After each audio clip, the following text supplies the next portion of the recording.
Alright, so what's up everybody? Welcome back to another Real Talk Wednesday video.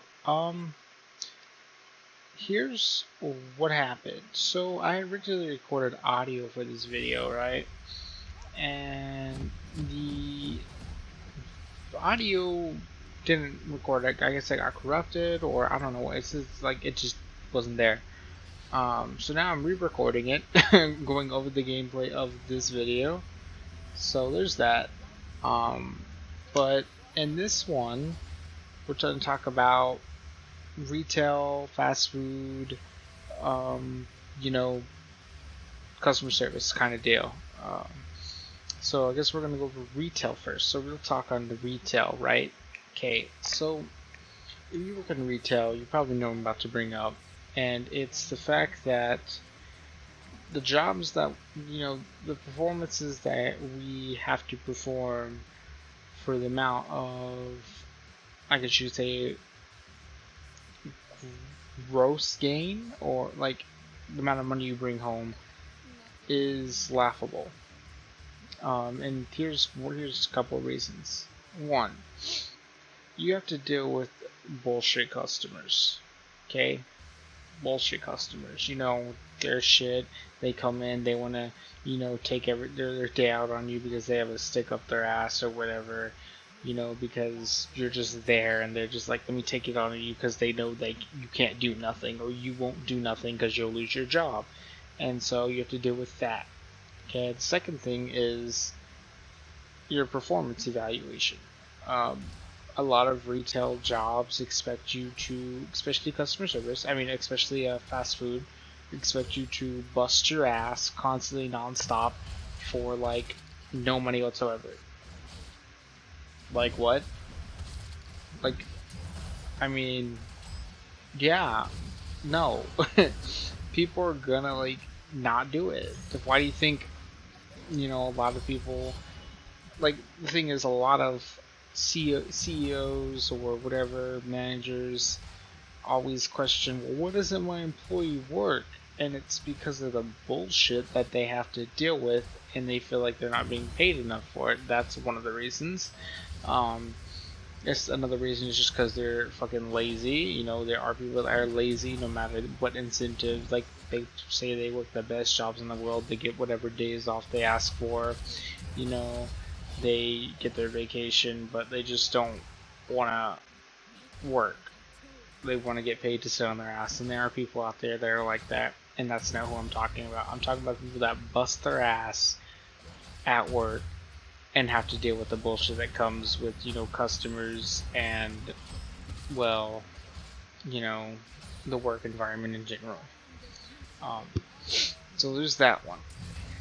And now we're going to talk about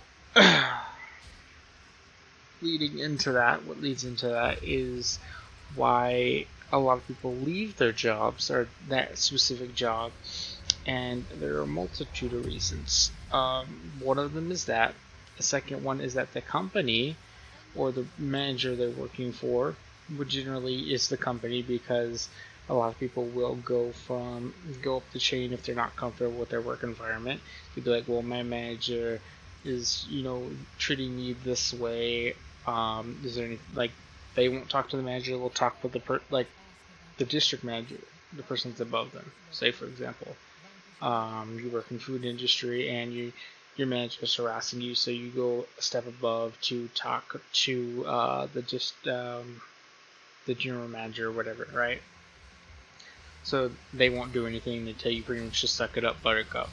Like, that's just that's not what they said, but that's just me telling you the interpretation of what it's going to seem like, is them just telling you to suck it up, buttercup, and deal with it. And then that person who won't deal with it will just leave, and then they wonder why. And then when you do leave, they'll be like, that's, they'll say like, well, it's no slack off my shoulder, or whatever the saying is. They'll do it as you're replaceable. And that kind of company mindset is the reason why people think, retail, customer service, and fast food industry in general is just a joke, because those type of places view you as a replaceable, when in reality, they are the replaceables. There's thousands of fast food retail and customer service jobs out there.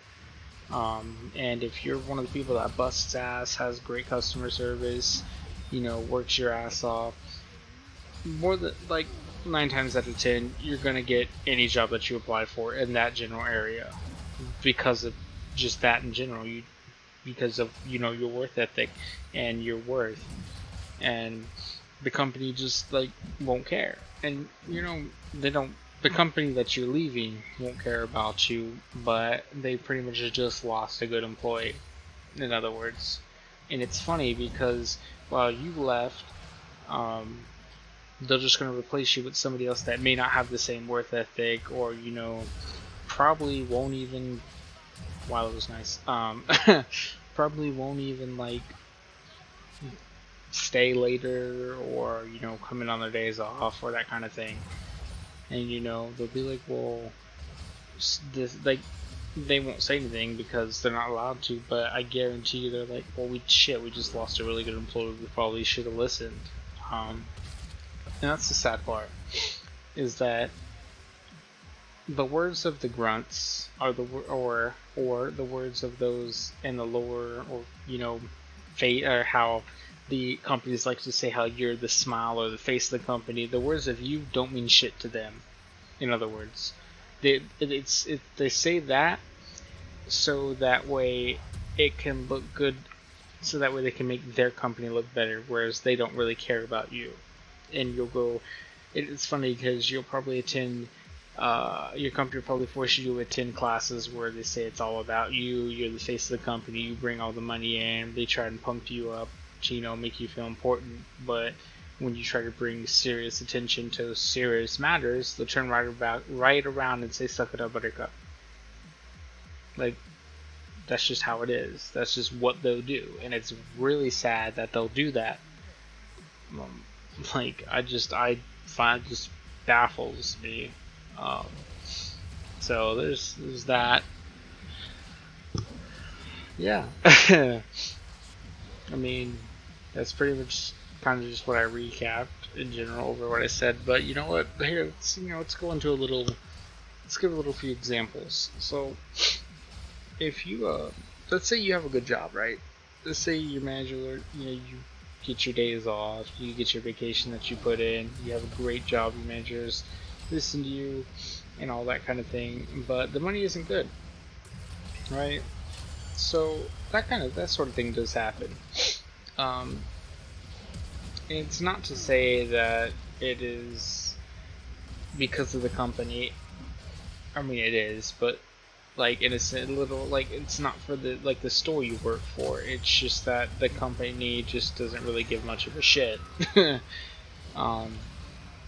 Like, if you wanted a raise, you'd have, like, your manager could try and offer it, but the person above them may not want to have it go through because they don't feel like you're worth the investment. And it's generally the person that gives out these promotions or approves of it is the district manager who manages several stores, and not just that one, not just like the store manager. And it's fucked up because the district manager doesn't work with you. The store manager does. So the times that they do come visit your store, they'll be like, oh, well, this person needs to do this person needs to do that. But the store manager's who works with you pretty much however many days you work, however many hours you work, and they'll see that you bust ass and whatnot, and so they're like, yeah, I vouch for this person, but this manager may be like, no.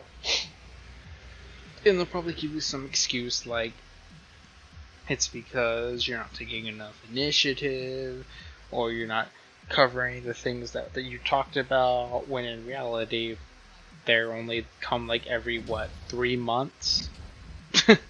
1 day out of 3 months, or like whatever, versus everyone else who like your entire crew, maybe say your entire crew vouches for you, your actual manager vouches for you, like everyone says that, hey, you should this person should get a promotion, should get a pay raise, that kind of thing, right? But they won't give it to you, and that's what I like to call discrimination.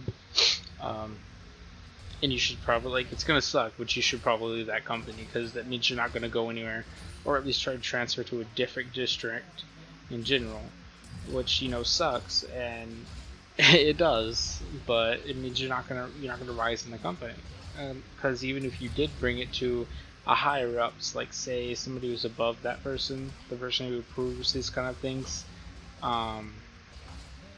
there's a high possible chance that your words will get muffled, like we said earlier. And it's because here's why. It's because they trust the person who's in that position over the words of the grunt. That's how I like. That's why I call it the words of the grunts, or the words of the face of the company, or however you want to call it. They won't care about what you have to say, because in their eyes you're just irreplaceable. And even if you wanted to even if you, like I said, you did try to grow with that company, until you get to that position, you're just irreplaceable. That's just it. And it's sad that it's like that. But that's just how retail. I mean, I'm not saying this could be for anything. This is just from the jobs that I've had, because I've worked at a gas station, which was my first crap job. Because I tried to go in on my days off. Whenever they call me in, I'd go in. If they needed help, I'd go in. That kind of thing. Just really, show up. On like maybe 10-20 minutes early. That kind of thing. And I worked there for about like 6 months, and this is when I was like really young, right after high school.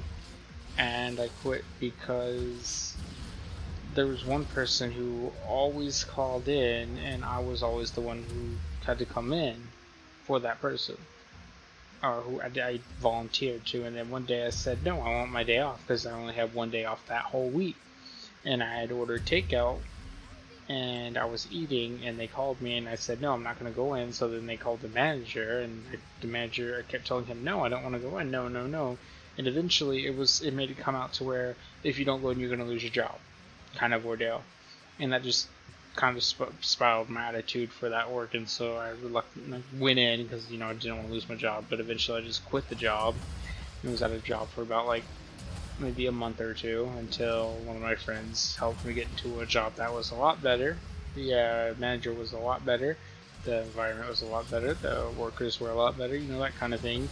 Everyone got, if they requested days off, they got that sort of thing, vacation, that sort of thing. And I was there for about a year and a half, until another job came around. I had no problems with the second job, by the way. It was until the year and a half, where I went to my third job, where I left that good company. It was a good company. I left it for higher pay. And that was pretty much, at the time, I was making, I was hustling, making them money, making them stonks, man, cha-ching. But like, I've kind of sacrificed my health, like, always stressed out, always was like on medication, that kind of thing. It was really like, no, like I was there for 2 years, because I wanted to grow with that company, and I really wanted to rise. And remember how I talked about discrimination? Yeah, that's I was kind of speaking from experience, the shit that I went through. I never got my vacation. The funny part is that whenever I tried to put in vacation, they always said they couldn't give it to me, simply because there wouldn't be enough people. But they went around and gave somebody else their vacation, even though nobody could fill their spot. Like, that literally made no sense to me. And that's kind of just like why my attitude for that whole company just went down the drain.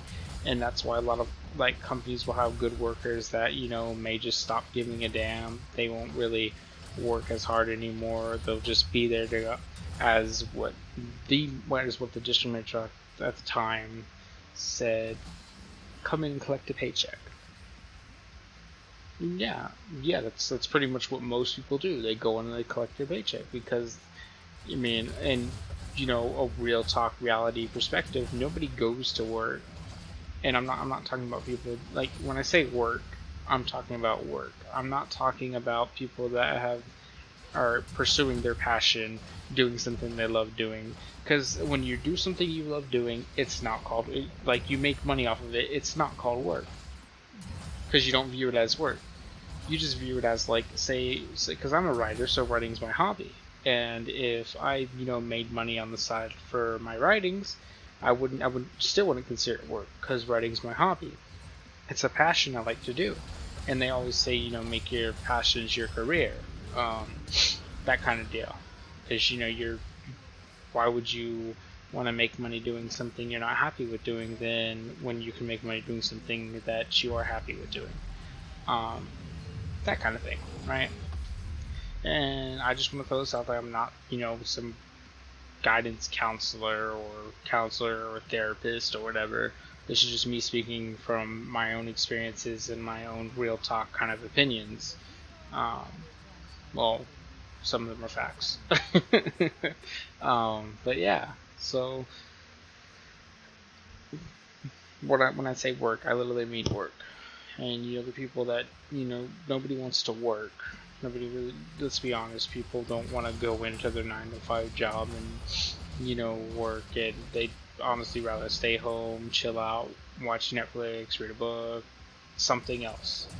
Maybe you like creating things, so you wanted to write or draw or whatever. Like they'd rather be doing something like that instead of being at work, getting stress, that kind of thing. Um, so yes, there are people that will just go into work and collect a paycheck, and that's just real. That's just what it is. People don't go to work because they want to. They go to work because they have to. Because in reality, you need money to live. You don't believe me, do you? Like a lot of people are like, that's not true. You don't need money to live. When you don't need money to live, there are two reasons. One, you're homeless, um, and homeless people suffer a lot. They do. They suffer a lot. They go through a lot of suffering because of it, because they're homeless. The second reason is because you're born into a filthy rich family and you really don't have to do anything because the money's given to you. Which, I mean, honestly, if you are born into that, you can't really have a say in what people who have to struggle go through because you've never experienced the struggle yourself. That's just me being real talk here, me putting out honesty.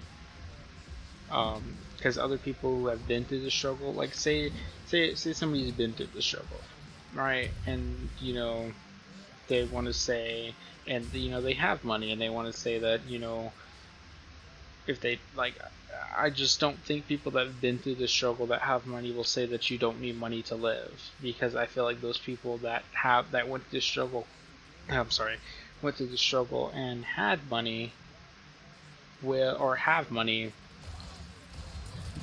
like if they were given, like they were asked to donate pretty much 90% of their money, like what they have on them, what they'll continue to grow, like what they'll continue to gain, that sort of thing, to like charity or something that you know they gain nothing out of, they won't do it.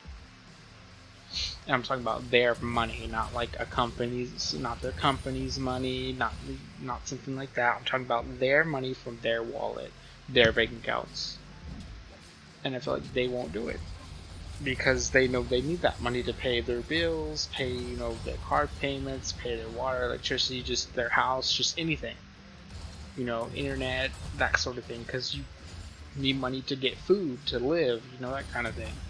Um, yeah, and then and then there are people that can be like, well, you could live out, in the wild. You could, what about people that lived out in the wild? What about people that lived before money? I was like, well, you know what? Those people still worked because went to hunt for their food and, gather their water and that sort of thing. So they're still working. It's not for money, but they're still working because they have to live. For money is just the subjective term in that case. They're working, they're working to live. If you take money out, it's still you're working to live. You're not, I guess, living. No, see, you can't say living to work, but in other words, it's not like you're not enjoying your life. I mean, you could say that, no, I can't say that because that's kind of wrong too. Because you can still work and enjoy your life, but it's more of what we're talking about in the sense that you need money to live. You're working to live. In other words, that's pretty much mainly what that sense is for. And in some cases, yes, for people, money can buy happiness. I'm personally a believer that money can buy happiness. It can. If I had whatever I needed, I could pay off debt, help my family, that kind of thing. But yeah. But that's gonna be it. We're gonna end it there. Yeah. If you have any comments, you want to tell your own stories, down below, feel free, go ahead. If not, you don't have to share nothing. If you like the video, leave a like. Be sure to subscribe. Check out some of my other videos. I mean, if you're only here for the Real Talk Wednesdays, that's cool too. Every Wednesday. But until then, deuces.